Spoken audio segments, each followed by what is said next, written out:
मुंबई की सड़कों पर रात का सन्नाटा पसरा हुआ था। सीआईडी टीम के सीनियर इंस्पेक्टर अभिजीत, इंस्पेक्टर दया और एसीपी प्रद्युमन अपने ऑफिस में एक नए केस पर चर्चा कर रहे थे। एक पुरानी हवेली में एक शख्स की रहस्यमय तरीके से मौत हो गई थी। इसका नाम सूरज था। उसके शरीर पर कोई चोट के निशान नहीं मिले थे, लेकिन उसके चेहरे पर खौफ साफ दिख रहा था। एसीपी सर, यह केस बहुत अजीब है। पोस्टमार्टम रिपोर्ट में मौत की कोई वजह सामने नहीं आई है, इंस्पेक्टर अभिजीत ने कहा। दया, तुम और अभिजीत हवेली जाकर जांच करो। मुझे लगता है यह कोई साधारण मामला नहीं है, एसीपी प्रद्युमन ने गंभीर स्वर में कहा। अगली सुबह इंस्पेक्टर अभिजीत और दया हवेली पहुंचे। हवेली धूल और जाले से भरी हुई थी, जहां डर का एक अजीब सा माहौल था। हवेली में कदम रखते ही उन्हें एक ठंडक महसूस हुई, जैसे हवा में कुछ भारीपन हो। उन्होंने जांच शुरू की और सूरज की डायरी मिली। डायरी में उसने लिखा था कि एक आत्मा उसे परेशान कर रही है। उसने एक नाम का जिक्र किया था, माया।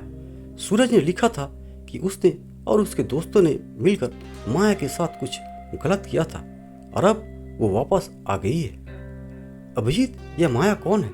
इंस्पेक्टर दया ने पूछा। पता नहीं, लेकिन यह केस अब और भी रहस्यमय हो गया है, अभिजीत ने कहा। जांच आगे बढ़ी और सीआईडी को पता चला कि सूरज और उसके 3 दोस्त कॉलेज में एक ग्रुप में थे। एक दिन उन्होंने कॉलेज की एक लड़की माया का मजाक उड़ाया था और उसे मानसिक रूप से इतना परेशान किया था कि उसने हवेली के कुएं में कूदकर अपनी जान दे दी। उस घटना के बाद से ही उस हवेली को शापित माना जाता था। कुछ दिनों बाद सूरज के एक और दोस्त की उसी तरह से मौत हो गई। उसके चेहरे पर भी वही खौफ था। अब सीआईडी को यकीन हो गया कि कोई आत्मा अपना बदला लेने के लिए वापस आ गई है। एसीपी प्रद्युमन ने अपनी टीम को बुलाया और कहा, हमें जल्द से जल्द सूरज के तीसरे दोस्त को ढूंढना होगा। उसकी जान खतरे में है। सीआईडी ने सूरज के तीसरे दोस्त राहुल को खोज निकाला, जो इन सब से अनजान था। इंस्पेक्टर अभिजीत और दया ने उसे सारी बात बताई, लेकिन उसे यकीन नहीं किया। तभी कमरे की बत्तियां अपने आप बुझ गई और खिड़कियां जोर से खुलने और बंद होने लगी। एक तेज हवा चली और राहुल डर के मारे कांपने लगा। अचानक दीवारों पर खून के निशान दिखने लगे और एक खौफनाक आवाज गूंजी, तुम सबने मुझे मार डाला, अब मैं तुम सबको मार डालूंगी। अभिजीत और दया ने उसे समझाया कि यह सब माया की आत्मा कर रही है और उसे बचाने के लिए उन्हें कुछ करना होगा। राहुल ने डरते हुए बताया कि माया की आत्मा की एक शक्ति का राज उसी हवेली के अंदर ही छिपा है, जिसे उसे शांत किया जा सकता है। सीआईडी की टीम वापस हवेली गई, जहां हवा में एक अजीब सा भारीपन था और हर कोने से डर महसूस हो रही थी। उन्होंने पूरी हवेली को तलाशा और आखिरकार कुएं के पास एक तहखाना मिला, जहां माया ने आत्महत्या की थी। उस तहखाने में एक ताबीज मिला, जिसमें माया की आत्मा को कैद किया गया था।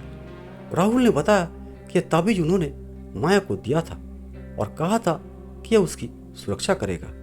जब माया ने आत्महत्या की थी, तब वह ताबीज उसी के पास था। अभिजीत और दया ने राहुल की मदद से उस ताबीज को खोला और माया की आत्मा को शांत किया। माया की आत्मा ने राहुल से माफी मांगी और कहा कि वह उसे माफ करती है और शांति से रहने चली जाएगी। सीआईडी की टीम ने राहत की सांस ली और आखिरकार यह केस सुलझ गया। एसीपी प्रद्युमन ने अभिजीत और दया की तारीफ की और कहा, कुछ रहस्य सिर्फ साइंस से नहीं सुलझते, बल्कि विश्वास से भी सुलझाया जा सकता है। दोस्तों, बहुत बहुत धन्यवाद आप सभी का मेरा यह वीडियो देखने के लिए। यदि मेरी कहानी आप सभी को अच्छी लगे तो मेरे इस चैनल को सब्सक्राइब करना और इस वीडियो को लाइक एंड शेयर जरूर करना। कहानी आप सभी को कैसी लगी कमेंट बॉक्स में जाकर जरूर से जरूर कमेंट करना।